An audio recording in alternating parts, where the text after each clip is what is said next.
عمرك سألت نفسك هو انت ومخك صحاب ولا اعداء؟ مخك لو انت دخلت عملت سيرش على جوجل عشان تشوف كلمة عقل هتطلع لك ايه، هتلاقي بيطلع لك صورة كليشيه جدا كل مرة بنشوفها، وهي ان العقل عبارة عن صورة متاهة كبيرة.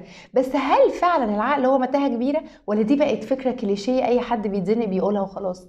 تعالى لما اقولك. كتاب النهاردة اسمه ذا ايديت برين. الكتاب ببساطة بيناقش معاك عقلك ده شغال ازاي بيتحكم في جسمك، ازاي متحكم في كل حاجة فيك، وازاي ان مرة ممكن في موقف يغزلك ومرة تانية ينصفك.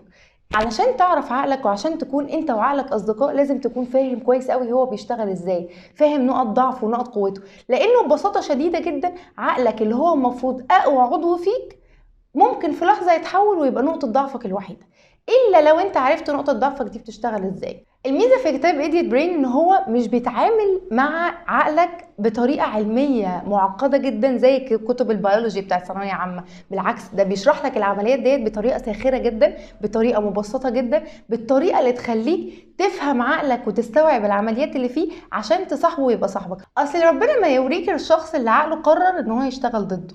علشان كده مهم قوي ان انت تعرف عقلك شغال ازاي عشان تخليه في صفك انت وتلعبوا في تيم واحد مش ضد بعض.